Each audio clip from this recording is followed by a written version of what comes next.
Verse 48, but he answered and said unto him that told him, who is my mother, and who are my brethren?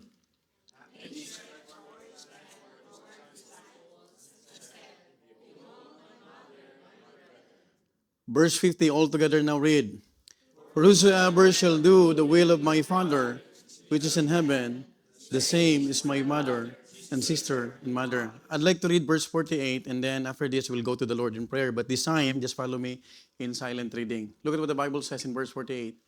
But he answered and said unto him that told him, if you're using the red letter edition, it is written in red, this question, who is my mother? And who are my brethren? Tonight, the Lord gave me a lot of titles, but the Lord allowed me to finalize the title that the Lord impressed upon my heart. And this time, I'd like to submit this title, and I want to preach about the subject matter entitled, Honored but Not Ultimate. Honored but not ultimate. The word ultimate, it means highest. Honored but not ultimate. Let's go to the Lord in prayer. Heavenly Father, thank you once again, Lord, for gathering us in this appointed place for all of us. As we look to thy word, O Father, be the one to give us spiritual understanding, the wisdom that we need so that we could grasp some principles from this passage, O God. And I pray that if there are iniquities, trespasses, Lord, that could hinder our worship, please be the one, Lord, to sanctify us. Forgive us, Lord, and cleanse us, Lord, through the blood of the Lord Jesus Christ. Lord, I pray that your servant will be still a blessing to your people, Lord. Use me mightily, O God, as I preach thy word. And I pray, Lord, that you will continue also to give a tender heart for the brethren, especially, Lord, for those people who are tuning in our live streaming, Lord, could be able also, Lord, to understand the message that you have prepared for all of us. Thank you, Father, for your faithfulness. And we remember, Lord, our sick brethren. Be the one, Lord, to heal them and help them, Lord, to recover as we desire, Lord, to see them this coming Sunday, Lord. We honor you, Lord, and we entrust everything to you. In Christ's name we pray. Amen. Please be seated. Honored, but not ultimate. Folks, my dear beloved brethren, family is one of the most powerful bonds God has placed in human life. It is to be honored, it is to be protected and valued, because the one who authored marriage and family is no other than God. Now, let us be reminded that it is also God's first ordained institution. That is why yung pagpapakasal ni Sister Jelaine ay kalooban ng Panginoon. Amen po ba? You know what? We are so glad na pag may mga kinakasal, may nagdidesisyon na mag-isang dibdib. And they will make a vow before the Lord. And it's always a good thing na makita natin, kapatid, the two became what? One. And they become what? Family.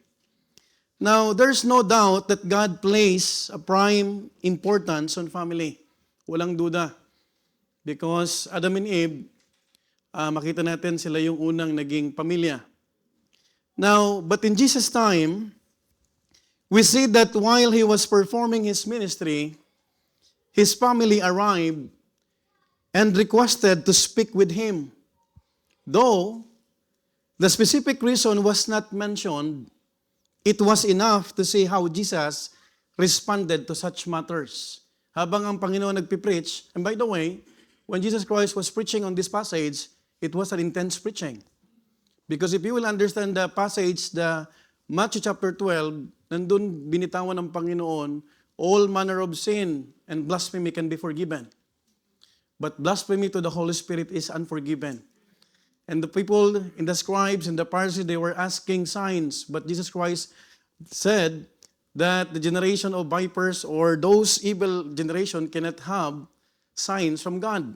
So, hindi po ito kapatid, regular na conversation, medyo intense po dito. And now, as we have read a while ago, dumating yung kanyang pamilya. Now, again, though the specific reason was not mentioned, it was enough to see how Jesus responded to such matters.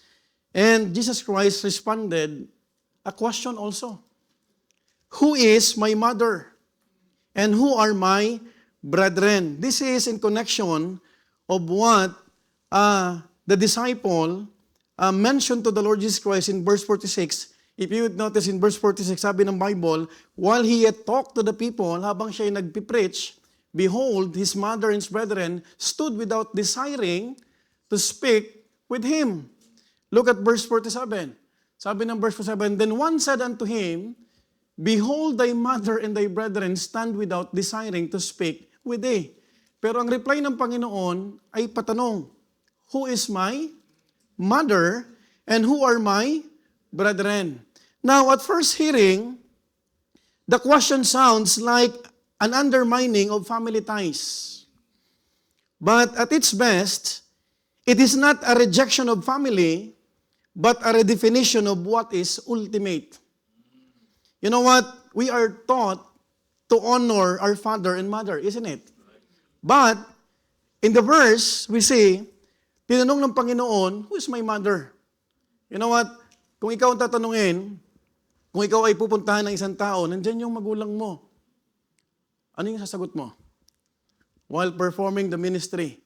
But Jesus Christ, when He is still preaching during the time, ang sinagot ng Panginoon doon sa isang disciple na naglakas ng loob na sabihin, nandyan yung pamilya mo. Ang sabi ng Panginoon, who is my mother? Are you following? And who are my brethren? Now, in a Christian mindset that often says, family is my first ministry, this passage or answer of the Lord Jesus Christ through question presses us to ask, where is the line between proper honor and misplaced priority? Because we need to determine tonight, totoo na ang pamilya natin ay ang unang ministry natin. There's no question about it. Tama po ba? Pero hanggang saan ang priority natin sa pamilya? Are you following? Now, that is why I hope and pray that we could grasp some principles tonight about the message that I entitled Honor but Not Ultimate. And by the way, as a disclaimer, this message is not to discredit the importance of our family, but to clarify its proper place in our lives. Kasi minsan, pag bago kang Kristyano, maninimbang ka. Are you following? At kapag nalagay ka sa isang sitwasyon na papipiliin ka, hindi madaling gawin at magdesisyon, lalo na kapag ang involved ay family. Are you with me? If we will just be honest with ourselves, pag usaping pamilya, iba na. Tama po ba? Lalo kapag nandyan yung nanay mo, yung kapatid mo, at yung talagang mahal mo sa buhay.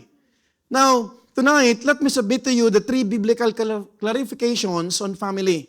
Why family is honored but not ultimate. Again, why family is honored but not the highest or ultimate. Number 1, let's talk about the first main point tonight. I hope I could finish this message. Number 1, there is a proper place of natural relationship.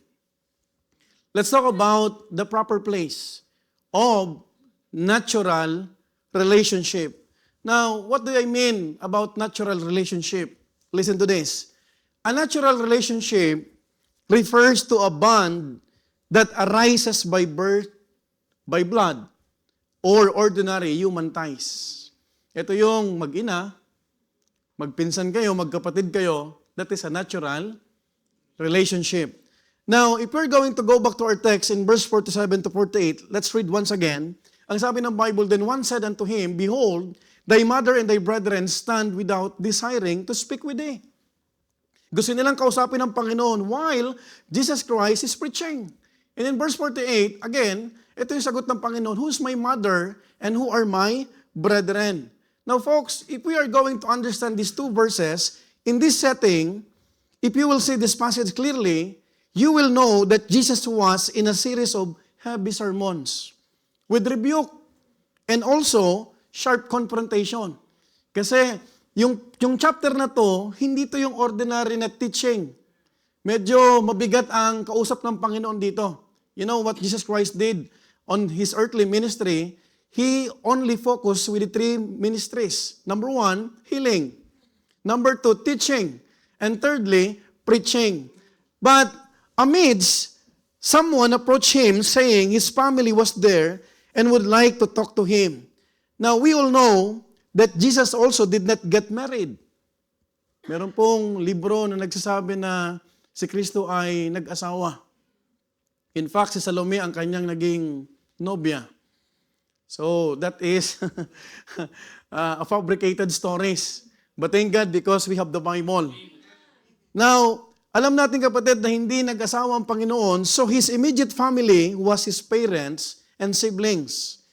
And also, the Bible reveals, it was His mother and brethren.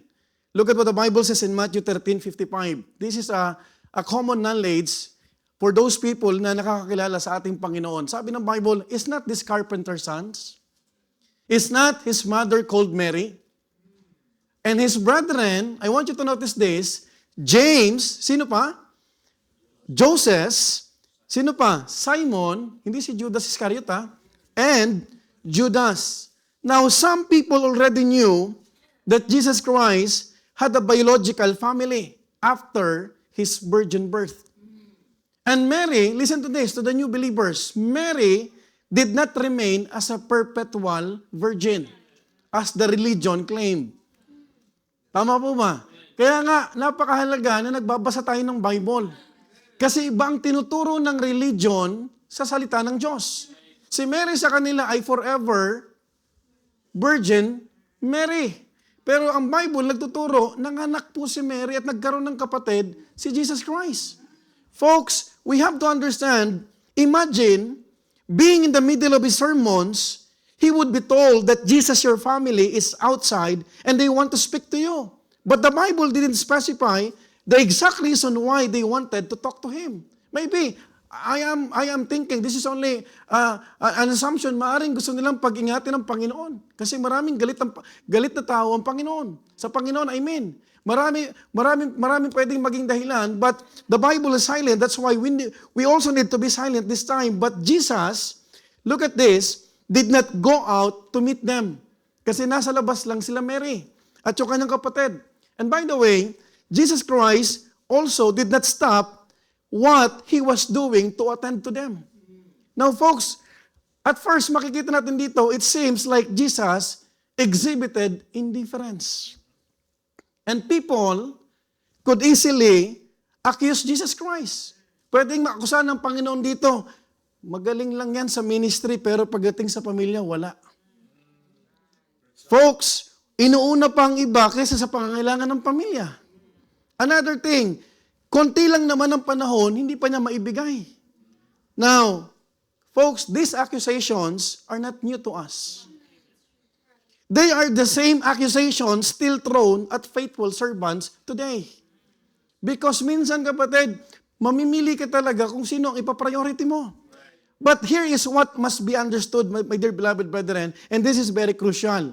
Why? Number 1, Jesus was not rejecting His family. He was not dishonoring His mother. Secondly, He was not denying natural relationship. Instead, He was redefining priority. Not denying relationships, He was putting natural ties in the proper place, not discarding them. You know what? I always believe on this. When it comes to ministry, Jesus Christ is the best epitome of a balanced ministry. Why? Because makikita natin ang Panginoon, hindi niya nilalapastangan, hindi niya dinidishonor ang kanyang pamilya, pero alam niya ilugar kung anong priority. Now, here's the principle that we could learn. Natural relationships have a place. But that place is not above God's will. Are you following? But seek ye first the kingdom of God and His righteousness. Tama po ba? Naririnig natin yan minsan kapatid, kahit hindi naman walang kinalaman sa Bible, pero dahil memorize, yun ang minimemorize. Pero gaano ba natin naintindihan na ang una dapat na hanapin natin ang kalooban ng Panginoon? His kingdom, His righteousness. Second principle, natural relationships must never demand to interrupt spiritual responsibility. You know what? Don't forget that we are stewards of God.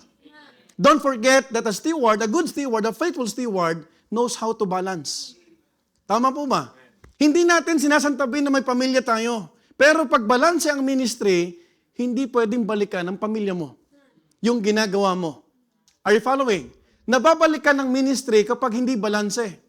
You know what? Our family, though we are to minister to them, do not have the authority to interrupt spiritual responsibility when God's work is being carried out. Hindi naratil ang Panginoon. He continued to preach. Tama po ba? Hindi niya nilabas, kapatid, yung kanyang nanay. Kundi nagsabi niya, who is my mother? And who are my brethren? Tama po ba? He is displaying, exhibiting, and he wants to set a pattern na teka lang. Yes, they are my family, but I know my priority. Tama po ba? That is why the message that we are going to discuss, honored, but not ultimate. You know what, my dear beloved brethren? This does not mean family is unimportant. Don't get me wrong. But it highlights one truth. And what is that? Family must never become a rival authority to God. Hello? Let me repeat. Family must never become a rival authority to God. Because your first ministry is your family. So paano kung ang first ministry mo ay naayos mo, magkakaroon ng rival? Kung nagagampanan natin yung first ministry. Tama po ba? There is no contradiction in the Bible. When God placed us in the ministry, it is for us to serve Him. Amen po ba? Now, folks, my dear beloved brethren, when natural relationships support God's will, they are a blessing. Nagiging pagpapala po tayo. And what a blessing if your spouse supports you in your calling. I've seen Sister Mercy. I've seen Sister Leonie to Preacher Jodel. May mga couples tayo rito na they are supporting each other. Nung natapos si Missionary Chris, here comes si Ma'am Rowena. Ang gandang pangitain. That is why, young people, if you're looking for a partner at gusto mo isang araw suportahan ka rin nila, magantay ka ng kalooban mo. Ng kalooban para sa'yo, amen. Because pag naghanap ka, kapatid, ng isang tao na mamahalin mo at makakasama mo sa buhay, na ibang priority, mababago din ang priority mo. Are you following? That is why you need to understand, kapatid, it is a blessing. What a blessing if your spouse supports you in your calling. If your parents support you in your ministry. Young people, listen, be thankful to the Lord. Kung ang pamilya mo, ang parents mo, sinusuportahan ka sa ministry, dahil hindi lahat ng young people dito, nandito ang magulang. If your children understand and give way when you are doing your ministry. By the way, ministry must not be an excuse, though, for neglect in relationships and responsibility. You know what? Hindi ka pwedeng magaling sa ministry, pero sa family, napapabayaan mo. It should be balanced. These are not contradictory. Tama po ba? Kaya hindi pwedeng masipag ka sa church, tapos sa bahay di ka naglilinis. Anong sasabihin ng magulang? Bida-bida ka sa young people sa church, tapos hindi ka nga makapaghugas dito. Doon na babalikan yung ministry. Now, supposed to be, walang masama na nagmi-ministry ka at the same time, may family ka. Are you following? That is why young people, bago ka pumunta sa soul winning, sa tinatawag na choir o anumang ginagampanan natin, maglinis ka muna sa bahay. Siguraduhin mo yung errands na pinapagawa sa iyo ng magulang, ginawa mo muna. Because doon nagkakaroon ng flaws, ng butas. Kita mo, aalis ka na naman, yung higaan mo pa, hindi mo pa natutupi. Are you following? Lakas ng amen, ha? God never designed obedience to Him to produce a responsibility toward others. Nor did He design family love to compete with faithfulness to His will. Look at what the Bible says in Ephesians 6:1-3. Children, obey your parents in the Lord. For this is right. Now, verse 2, honor thy father and thy mother, which is the first commandment with promise, that it may be well with thee, that thou mayest live long on the earth. That is why, honored, but not ultimate. Amen po ba? Don't get me wrong, balanse yung mensahe ng Panginoon. And if we will understand carefully, kapatid, as a wise rule of thumb, consider these truths. Consider. Number one, what are we need to consider? Number one, honor family, but do not enthrone it.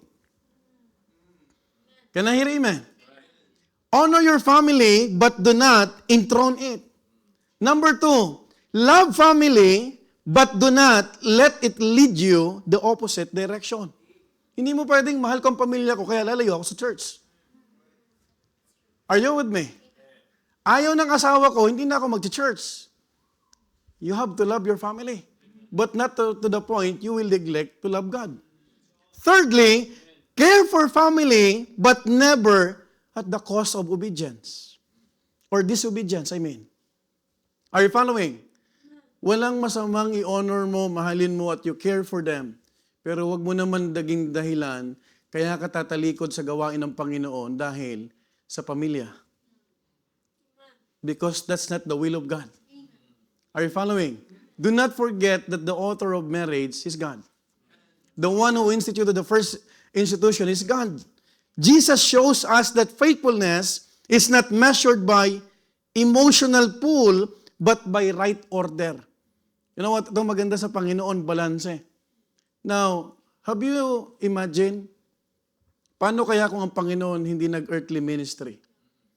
Ang hirap, wala tayong magiging pattern. Are you with me? Maliit na portion to, pero napakalaking bagay.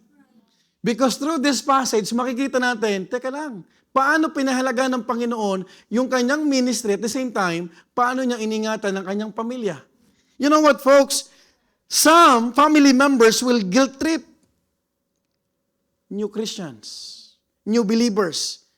Sometimes, kahit hindi ka na bagong Kristiyano, they will guilt trip you to conform your will to them.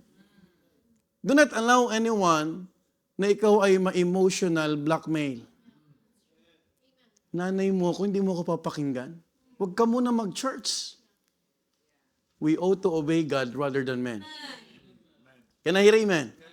Yung asawa mo, hindi mo ba ako halagaan? Hindi mo ba ako, ako ay gustong ko matikman yung paborito kong niluluto mo na ikaw lang nakakapagluto. What would you feel? Minsan, i-guilt trip ka.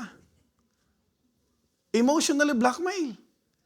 Ipagpapalit mo ako sa mga church mo na yan. Ako ang nagluwal sa'yo. Pambirang bigat na nun kasi nanay mo na yun. Tama po ba? Minsan, ang hirap manimbang sa dugo. Amen po ba?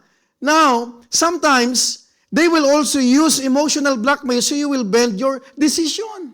And also sometimes, they will pull that, Kristiyano ka pa naman. Yan bang tinuturo sa inyo ng pastor mo? Nadamay pa si pastor. Right? Yan bang sinuturo ng simbahan nyo? Tama po ba? Nakaka-relate ba kayo?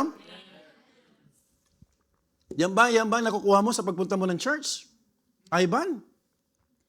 You know what? Makikita mo kapatid, maraming pwedeng ibato sa atin, and I hope and pray as they throw this card, you will follow the will of God. Let us return to what Jesus Christ did. He did not despise his family for disturbing him. He simply treated God's calling to him at that moment as supreme. Amen po ba? Hindi siya kapatid tumigil sa ministry dahil nandyan yung family. If you know your priorities in life, walang pwedeng tumigil sa'yo at pumigil. Can I hear amen? In the same way, we should not always get angry at our family for calling us out. Kailangan balanse. Because not every concern from family is wrong. Minsan nakikita ka, puyat ka ng puyat. Right? Kasi pag tinatanong ka, ba't ka naantok? Ministry. Yung pala, nakikipag-chat ka. So ang napapalikan, kita mo, yan ang napapala ng ministry na yan. Ngayon kapatid, Monday, sabbatical rest natin yon. Baka puyat ka pa rin. Wala na talaga akong magawa sa'yo. Yung eyebag mo lang lumaki. Hello? Are you following? I think that because everyone is respecting the sabbatical day. Wala akong except for Sister Laika, talagang exception to the rule yan. Pero kapatid, makikita mo kapatid, pag meron kang pahinga, pag balanse, di ba ang ganda? Amen po ba? Kanya nga, pag oras ng tulog, matulog ka. Amen. Ang problema, tulog ang dapat ginagawa mo, nagsiselfon ka. Amen po ba? Yun ang problema. Yung dapat na hindi mo ginagawa, ginagawa mo. That is why we need to be very careful because sometimes God does speak through those closest to us. Even your family. Of course, walang pamilya kapatid na, alam mo yun, nagsasabi yan dahil malasakit yun sa'yo. But as a believer, you are the person who is already enlightened. Na kailangan makita, hindi mabalikan si Kristo sa buhay mo. Amen po ba? Let your light so shine before men, that they may see your what? Good works. Pero pag wala ka ng time sa kanila, you know what? It's a good thing to set, you know what? I love to join the family gatherings, but don't do it on Sunday. Because you cannot expect from me na pupunta ako. You set the rules. Nay, pinsan, kahit anong dyan pupunta ako. Puntahan mo. Ako encourage the young people, I encourage you, you must have a balanced ministry. We do not believe in isolation. We're not isolationist. Kami kay Kristiyano, kami mga Baptist, kami mga holy. That's not the teaching. Are you following? Give time for your husband. Give time for your kids. Amen po ba? Para hindi mabalikan yung pamilya mo. Because church is also family. Huwag mong ilagay sa kanila kapatid na parang ipupush ka nila na mamili ka. Because the issue is not having input, the issue is who has the final authority. You know what? When counsel aligns with God's will, receive it with gratitude. Kasi napapansin na, puyat ka, namamayat ka. Siyempre yung magulang mo, mag-aalala sa'yo. Baka nagda-drugs ka na. Ang hirap naman, nasa ministry ka, tapos mapayat ka. Tapos idadahilan mo, busy kami sa church. How na busy? By the way, praise God po sa ating kuryente, bumaba na. Ang laki ng binaba. Praise God. Because of the new electrical wirings and setup, yung mga lahat, tama yung sinabi ng ating electricians. Pag naayos yung electrical, bababa. And bumaba ng almost 35%. Praise God. What a blessing. You know what? When counsel aligns with God's will, receive it with gratitude. Hindi ka man nanampalataya. Kapatid, asawa mo yan. But you have to discern what is wrong and right. Amen po ba? Kasi pamilya mo yan. You have to honor them, but not ultimate. Amen po ba? The key word that we need to understand is what? Discernment. You need to discern. Amen po ba? Because if you have the discernment, hindi ka pwedeng magkamali. When pressure demands compromise, it must be resisted without resentment. There is a place for natural relationship, and the place is always behind God. Secondary lang sila. Amen po ba? Look at what happened to King Ahaz. When he placed Jezebel, his wife, to be the at the top, kita mo lahat ng desisyon kahit mali na, sinusunod pa rin niya. Why are you crying? Why are you not eating? You are the king of this kingdom. Don't worry, I'll give that garden. You proclaim a fast. Pero nagpa-fasting pa siya. Ang spiritual activities, tapos mamamatay lang pala dun si Hello, Nabot? But praise God, because we could learn many principles. You know what? So yes, family is our first ministry, but it is not our highest authority. It is never right to stop serving God under the excuse of focusing on your family. listen to this. Do not accommodate, and it's not, you cannot read even a single verse that you leave God and then focus to your family. That's an alien teaching. Maraming bulaang propeta ngayon na nagtuturo, lalo sa mga prosperity gospel. Basta magbigay ka lang, the Lord will bless you. Unahin mo yung pamilya mo, and then okay lang na hindi ka mag-church. Basta magbigay ka lang. But here comes the teaching of the Lord Jesus Christ. He honored his family, but he did not put that on the pedestal. Are you following? Because maganda, kapatid, na balanse ang ating ministry. Serving God and caring for family are not rivals. Can I hear amen?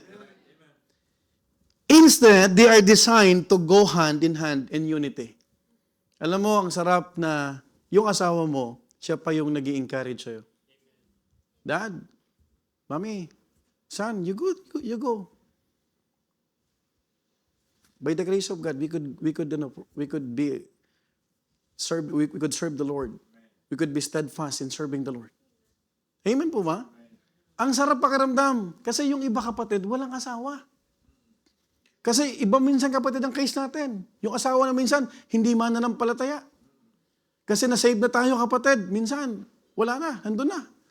That is why, if you have a family inside the church, na buo ang pamilya mo, be thankful. Can I hear amen? Magpasalamat ka. And do not abuse, kapatid, those privileges. Ikaw ang maging thankful sa tinatawag na pamilya mo dahil yung pamilya mo, kapatid, nakakasama mo maglingkod sa Panginoon. How many times kapag Mother's Day, kapag Father's Day, we felt, and you felt sometimes parang out of place ako. Kasi walang alam niyo yan, when we are waiting for God, we're celebrating inside the church ng Father's Day, but there's something in my heart. Hello? Are you with me? Tama mo ba? Sipin mo yung may mga event tayo dito na nagsa-celebrate ang church, and then people are rejoicing. Pero how can you rejoice if you lack something? Let's be honest. Tama? That is why we need to be grateful to the Lord. Pag may asawa ka, mahalin mo yung asawa mo. Nag-iisa lang siya. Huwag ka na tumingin kay Marian. Hello? Siya na yung asawa mo panghabang buhay na yan. Tingnan mo si Preacher Hermie, Piolo Pascual. Pag tinitingnan siya ni Sister Nel, Piolo Pascual to. Hello? That is why, huwag tayo magmamadali. Make sure young people na talaga yung papakasalan mo, gusto mo lang. Hindi mo gusto lang, I mean. Talagang mahal mo. Hindi yung napasubo ka lang. I was laughing a while ago when Pastor Nable is asking this two couple. Bakit mo papakasalan si Jelaine? Because of Switzerland or Italy or you really love her? Hello? Because the foundation of marriage is love. Amen? Amen po ba? Mahirap, kapatid, pag ibang pundasyon. Dapat laging pagmamahal sa Panginoon. The three biblical clarifications on family, why family is honored but not ultimate. Number one, there is a proper place of natural relationship. Are you still with me? I hope you are learning. Number two, let's talk about the priority of spiritual relationship. The priority. Look at verse 49. And he stretched forth his hand toward his disciples. Look at this. Hindi lang siya nagtanong. He stretched forth his hands. Kanino? Toward his disciples. Hindi sa lahat. Meron lang specific na group or peer na tinuro ang Panginoon. Look at what the Bible says and said, Behold, my mother and my brethren, sila ang aking ina, sila ang aking mga kapatid. Folks, you have to understand, what would you feel if you were one of the disciples? And Jesus pointed to you and said, these are my true family. May excite ka. By the way, kapatid, instead of going outside to meet his mother and siblings, he stretched forth his hand toward his disciples. Sabi ko, ang sarap siguro na kasama ka dun tinuturo ng Panginoon. These are my family. Ito totoong pamilya ko. You know what? Makikita mo kapatid, he identified himself with those who were listening. Those who were following and submitting to the Word of God. By this act, Jesus is not redefining family biologically. He was simply revealing us the elevated relationship with our spiritual family. Why? Because being a member of a family is both a privilege and opportunity. Why? Why privilege? Because it speaks of what? Who we are. Do you know that it's a privilege to become a children of the King of Kings? Sino naman tayo para maging kaparte ng pamilya ng Diyos? That's a privilege. While opportunity speaks of what? Responsibility. How we live. Kung alam mo na may pribileyo ka, who we are, you will also understand the responsibility na iingatan mo na anak ka pala ng Diyos. You know what? When Jesus was pointing His hand to His disciples, we should not forget that Judas Iscariot was one of those in the crowd. Kasama doon si Judas Iscariot. Imagine how the Lord Jesus Christ was showing His grace. Because Jesus Christ is a gracious God. Judas Iscariot had many chances to be with the Lord. He had seen the power of Jesus. He had listened to His teaching and preaching, and yet, at the end of his life, hindi pala siya kapamilya ng Diyos. Now, what we could learn from this, to elevate the disciples, which included Judas Iscariot, rather than his mother and siblings, is a strong statement. Why? Alam ng Panginoon kung sino ang top priority. You know what? Believe me or not, we must accept the reality that whether we like it or not, the relationship we have with those who are in the Lord is superior and long-lasting than our biological family. Alam mo ba yung pinakamamahal mong asawa pag hindi yan ligtas? Hanggang dito lang yan. Yung anak mo na uniko iho pa, na sinasabi mo, ito ang aking jewel, ito ang aking kayamanan, pag hindi yan saved, dito lang kayo magsasama. Hello? That is why, ang una nating dapat na iniluluhod at pinagpe-prayer fasting, yung anak mong unsaved. Hindi ko yung ano-ano. Are you following? Walang halaga yan. What shall a profit a man if he shall gain the whole world and lose the soul of your daughter, the soul of your son, the soul of your husband? But if you will pray earnestly, Lord, please answer this prayer. Gusto ko makasama yung asawa ko. Mahal na mahal ko siya. Na kahit sana sa ikalawang buhay, magkasama pa rin kami. What would you feel? Yung asawa mo, yung anak mo na minahal mo, ibinigay mo lahat at lahat ng sakripisyo, tapos hanggang dito mo lang pala siya makakasama. You know what? At this point, Jesus' siblings were still unbelievers. In fact, in John chapter 7 verse 5, ang sabi ng Bible, for neither did his brethren believe in him. Sarili niyang kapatid, hindi na naniniwala sa kanya. That is why it's not a new thing if you are a new Christian or believer na si sarili mong kapatid, sarili mong magulang at asawa, hindi ka pinapaniwalaan. But you should honor them. But not ultimate. Are you following? Hindi dahilan. Marami na akong narinig, Pastor, hindi mo na ako mag-church kasi unahin ko muna pamilya ko. Do you know, pag inuna mo ang Panginoon, nandun yung blessing. Right? Tama po ba? Now, we do not believe if we cannot beat them, join them. That's a compromise. You scratch my back and I will scratch yours. That's not our mentality. We let God deal with our prayer petitions. Because it is God who will grant our prayers in accordance to His perfect will. Whether you join every year, prayer and fasting, and if you will not obey God, there's no answer. As long as you are doing the will of God. You know what, folks? Remember, This statement comes before the cross and reflects their spiritual condition during Jesus' earthly ministry, including the period of Matthew chapter 12. Now, what we could learn from this, listen, natural relationships are precious, but not permanent. When I hear amen? Kapatid, I've learned this. Isang araw, pag hinahatid ko si Gab, umiiyak siya. Pero pag mga ilang araw na hinahatid mo na sanay siya, hindi na ako nililingunan. Nakasama ng loob. Takbo na yan. Sabi ko, nung unang araw, tapos nakailang araw, nakailang balik na. Nagsusumbong ako sa asawa ko, masama loob ko. Why? Anong nangyari? Sige, hindi man lang ako nilingunan. Alam mo, isang araw pala, yung mga anak natin, magkakaroon ng kanya-kanyang buhay. That is why we're always reminded that we should put God first. Hindi mo pwedeng habang buhay. Imagine mo si Jacob habang buhay na ihihili-hili mo.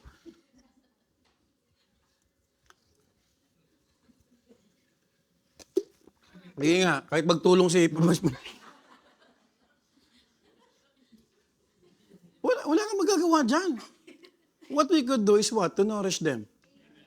We let them see the beauty of having genuine relationship with God. Gusto mo dyan? You will see. You will face the consequences. Tama? Tama po ba? It's not the right thing to do. Parents, listen to this. I've learned this. Magbibilang ka sa anak mo, isa, dalawa. Pag di ka, papaluin kita. No. Isahan lang. If you will not do this, I will spank you. Because your child, your son, your daughter, na naliliwanagan siya na pag may ginawa siyang mali, mayroong consequences. By the way, you have to understand this. Listen, parents. Para-paras tayo magulang dito. There's one thing that God did not tamper, and that is our volition. If your daughter or son is only doing because you are too pushy, at talagang pinipilit mo lang sila na apektuhan ng volition nila. Kailangan susunod sila na sarili nilang desisyon because mahal ka nila. Are you following? Are you with me? Hindi dapat sila susunod dahil binibigyan mo na kung ano-ano. Gadgets, iPhone 17, ganito, papangakuan mo. No, sir! No, sir! Are you with me? Sunday school teachers, you stand firm. Hindi pwede, kapatid, yung kultura ng labas ng mundo, dadalhin sa church. Are you following? Meron tayong standard. Ito ang standard ng Panginoon sa buhay natin. Spiritual relationships extend into eternity. Imagine, magkikita tayo, Adrian, doon. Huwag ka magsawa sa mukha ni Tito Omar mo. Save ka ba talaga? Oh, magkikita tayo doon. Iyan ang mahalaga. That is why, if we love our family, we must lead them to Christ. You can be related to believers and still not be obedient to God. You can belong to a Christian home and still resist God's will. Parents, be thankful to the Lord kung anak mo nandito. Amen? Amen po ba? Be proud of them. Pag malaki mo sila, kailangan marinig yan sa atin. Son, I'm proud of you. You sang well. Amen? Kakanta si James dito, tall, dark, and handsome. Makita mo. Di ba? I believe, Brother Roger, kung nandito lang, he's cheering. He'll be happy. Amen po ba? Kasi katuwaan ng isang magulang yan. Na yung anak mo, nagpapagamit sa biyaya po ng Diyos. You can love your family deeply and yet allow family pressure to pull you away from obedience. Now notice this. Jesus' family was near him, but they were outside. Have you noticed that? They were not among those who were listening. Kasi sarili niyang kapatid, hindi rin naniniwala sa kanya. The disciples were not related by blood. Hindi naman nila kilala ang Panginoon. When Jesus Christ called them one by one, follow me, and I will make you fishers of men. But they were inside, listening and submitting. The issue is not, do you value family? The issue is, who holds authority over your decisions? Yan ang issue. Sino talaga yung authority mo? You know what? When Jesus was at the wedding in Cana, be mindful, He did attend to the concern of Mary. Even when He clearly stated that mine hour is not yet come, He was very clear about that. Have you remembered the first miracle that Jesus Christ performed? Marriage yun. But when it was during His preaching, during His teaching and ministering, He clearly drew a line to show that doing Father's business is His ultimate priority. That is why I encourage you all, huwag mo naman gawing, di ako makakapag-minister, pastor, kasi sa family ko. You are not on the right track. Don't make it an excuse. Let's level up. Mag-mature tayo. Amen? Amen po ba? Hindi lumabas ang Panginoon. Teka lang. I will continue my preaching. Mary! There's a time for everything. Your family should know what you're doing here. Okay lang kung first year ka, second year ka, 5 taon ka na, inuugatan ka na, wala ka pa rin na-establish sa pamilya mo. There's something wrong. Hello? Can I hear amen? Can I hear amen? 5 taon ka na, nag-struggle ka pa dyan? Ano? May problema. Right? Okay yung mga baby Christians. Sino mga baby rito? Sir Jing. Baby Christian. Baby face. Baby joy. Baby oil. Ano pa? Okay lang yun. Pero matagal ka ng Kristyano, hindi ka pa rin nakapag-establish, may problema. Right? Tama po ba? Are you still with me? Tapusin niyo. Are you with me? You know what? This is the essence of honor, but not ultimate. Yes, Mom, Papa, Mama, I honor you and submit to you. I will attend to your needs, but not at the expense of forsaking what God wants me to do. Can I hear amen? The problem is when, as Christians, we only stress over the ultimate. But in doing so, we forget to honor our authorities in our family. Amen? Kanya nga, pag oras lang nasa pamilya ka, huwag kang tatanggap ng tawag. Sulitin mo din sila para hindi ka rin nababalikan. Amen po ba? Nag-gather, may reunion kayo, tapos ang kausap mo, sis, kami ba? Anong ulam sa meal ministry? That's not the time to discuss that. Amen? Ang problema, kapatid, yung oras na dapat ini-enjoy mo sila, kung ano-ano ang ginagawa mo. You remember Martha?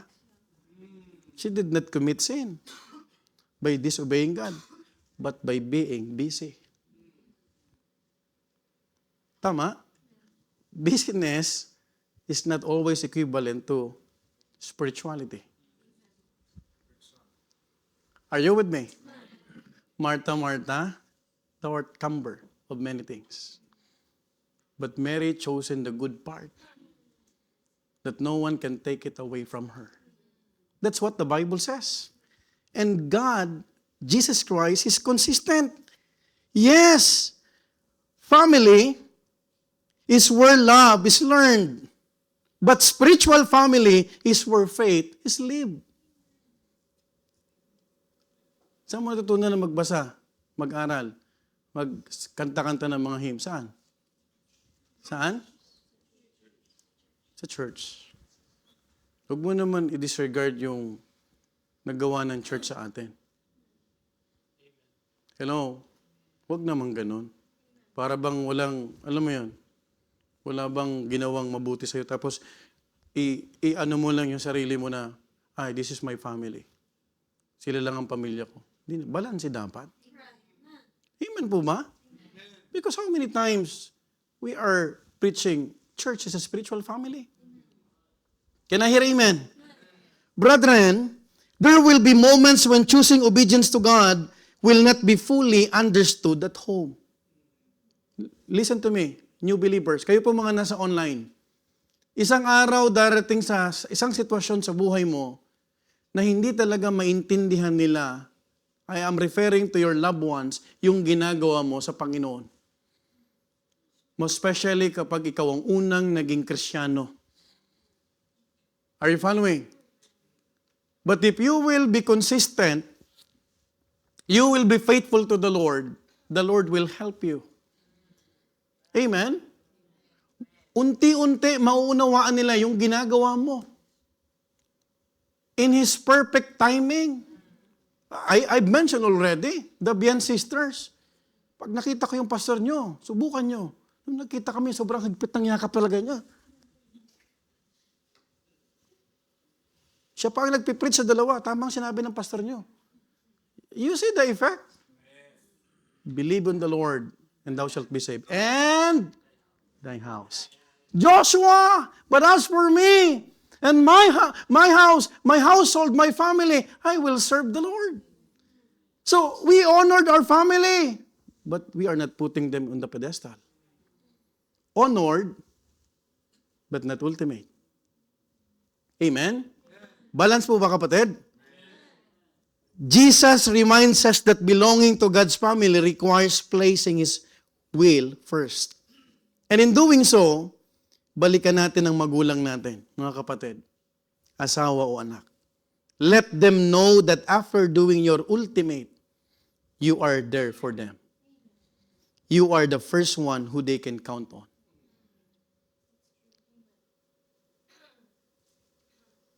Sabi mo sa kanya, wag lang yung oras ng pananambahan.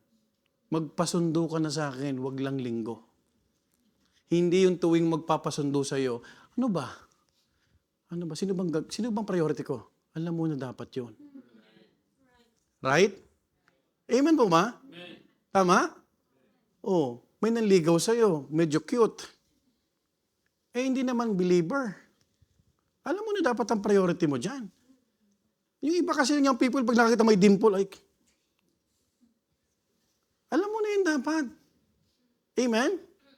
Amen po ba? Alam mo na dapat kung sino ang i-accommodate mo. Yung iba't, may edad na, nasa date chatting pa. PM.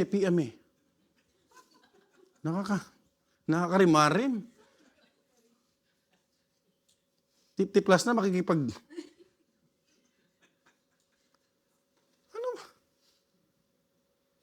Hello? PM. Ba't di mo antayin yung kalooban ng Panginoon? Right? Malay mo, kalooban sa'yo, blessed single. Walang nag-i-amen ah.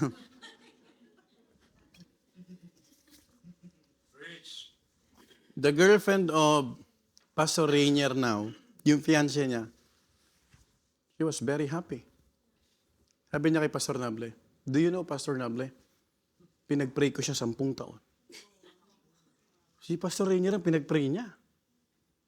You know, Pastor Rainier, yung partner natin sa Cambodia, 10 taon yung babae na nalangin sa Panginoon. At siya pala yung kasagutan. She did that pray specifically for that person. But she waited for God's will. We all know, he was amputated. But love beareth all things. Love hopeth all things. Amen? Amen po ba? Love seeketh not her own. Walang masamang magmahal. God is love. Love is God. Pero dapat yung mamahalin mo, yung tama. Hindi yung gusto mo. Ang dapat mong mahalin, yung gusto ng Panginoon. Kasi pag binahal mo yung gusto mo lang, masasaktan ka. Folks, let them know that after you doing it, this is the balanced ministry that we need to minister to our unbelieving loved ones. I appreciate when Preacher Nolan and Sister Mercy, Pastor, pwede po ba namin bigyan yung aming mga anak ng time? I appreciate that. There's a time for everything. Hindi lang para hindi ka mabalikan. Ano mo yan? Amen? Oh, kaya buti nga, laki ng, nabibless ako personally sa kapatid ko. Natin, walang date-date yan kay Ga. Ngayon, talagang pag sumweldo yan, pag siya manlilibre. Oh, there's a time for everything. Alam mo yung mga simple lang, hindi mo naman kailangan pumunta kung saan-saan. Just to make them feel na, dito ko, tatay niyo ako, asawa mo ko. Yung ganun lang. Amen po ba? Balance. The three biblical clarifications. Number one, there's a proper place of natural what? Relationships. Number two, the priority of spiritual relationships. And thirdly, hindi tayo magtatagal dito, the principle of true relationships. Look at verse 50. Dito tayo magtatapos. For whosoever shall do the will of my Father, which is in heaven, the same is my brother and sister. And what? Mother. When addressing his true family, he said it plainly. No dark speech, no parable, no mystery. He plainly tells us what makes a person part of his family. I want you all to be encouraged tonight. Do you know that while sitting and listening to the Word of God, kung nandito lang ang Panginoon, tayong lahat ang itinuturo ng Panginoon. Whosoever shall do the will of my Father, which is in heaven, the same is my brother. What an encouragement. Panginoon ang nagsabi niyan. It's in red letter edition. Red wordings. You know what? That is whosoever shall do the will of my Father, which is in heaven. It is not closeness, not background, not even affection, but it is doing the will of the Father. So every time that we are doing the will of God, it means we belong to God's family. And you can even claim that you belong to God's family, but let me tell you, let me ask you this important question. Are you doing the will of God? That is why it is easy to identify what is professing and possessing. Pag tinanong mo, Kristyano din kami. May Bible din kami. Jesus din ang aming sinishare. Tama? But the Bible tells us not everyone that saith, Lord, Lord, shall enter into the kingdom of God, but he that doeth the will of my Father. The door to God's family is open to whosoever, regardless of his pasts, his failures, and background. It is for everyone who will do his will. Walang pakialam ang Panginoon kung ikaw ay addict noon, kung anong buhay mo noon, kung anong pagkakamali, kung anong pagkatao natin. Imagine, Jesus Christ saved even a prostitute. Jesus Christ saved. He gave a chance even to those woman who was caught in adultery. Wala siyang pinili. Ang tinuturo niya, you remember Judas, andun si Judas. Kaya hindi mo pwedeng sabihin, si Judas, sabi ng mga Calvinista, hindi kasi elected dyan eh. No, sir. God will not do that. God cannot tamper the volition. Whosoever, for God so loved the world that He gave His only begotten Son, that whosoever believeth in Him. And in this particular verse, kapatid, whosoever shall do the will of my Father which is in heaven, the same is my brother. Ano bang kalooban ng Panginoon pag nagkakasala? You repent. Hindi para magbigti. Because that's not the will of God. Tama po ba? Would you agree with me if Judas Iscariot only exhibited repentance, true repentance? Di ba papatawarin siya ng Panginoon? But he chose his destiny. Hindi dahil pinili. Minsan maling interpretasyon. I see Jesus. Tama, Sir Leonie? 95 sa akin yan eh. Mahirap kapatid magkaroon ng wrong interpretation. You know what? The door to God's family, He wills for our redemption. He desires our salvation. In 2 Peter 3:9, just give me 5 minutes, I'm done. The Lord is not slack concerning His promise, as some men count what? Slackness. But it is long-suffering to usward, not willing that any should what? Perish. But that all should come to repentance. He wills for our what? Sanctification. In 1 Thessalonians 4:3, this is the will of God, even your what? Sanctification. That ye should what? Abstain from what? Abstain from what? Fornication. Young people, magantay ka sa tamang panahon. Sex should be enjoyed under the umbrella of what? Marriage. Walang kasalanan dyan. Ang kasalanan, pag hindi kayo kasal, that's fornication. And also adultery. That you should what? Abstain from fornication. Salvation is not the end point. It is the day-by-day doing of what? God's will. Hindi magbabago ang Bible. Hindi magbabago ang preaching. Amen? Dahil hindi nagbabago ang Diyos. Jesus Christ is the same today, yesterday, and forever. Aren't you glad we're serving a consistent Jesus? Tama? Ang sarap maglingkod sa Panginoon. Now, here's the principle, and I'm done. Closeness to Jesus does not come by blood, but by obedience. Natural family may be honored, but spiritual family is established. Kaya huwag ka makipag-away sa kapatid mo sa Panginoon kasi makikita mo pa yan hanggang langit. Alam mo, kahit sa gusto natin, magkakasama tayo. We belong to one big, happy family. May mali, patawaran tayo. Amen? Magkikita tayo sa langit. At ngingiti ka na because every one of us shall what have glorified body. What a blessing. And that is the principle Jesus leave us with. 4 principles that Jesus Christ left to us. Number 1, those who do the will of the Father are His true family. Victory. Wow. Secondly, Jesus does not say, whosoever knows the will. He does not say, whosoever talks about the will. He says, whosoever shall do the will. Question before we close. Are we part of God's family? If our answer is yes, are we doing His will? Brethren, as I conclude, to love a family is good. To honor family is right. But to do the will of God is what makes one part of Christ's family. And that is why only God must be our ultimate, supreme, highest in all areas of life. Huwag kang mamili, ang first sa akin ng Panginoon dito, pero sa area na to, wag. Kapatid, dapat lahat ng areas.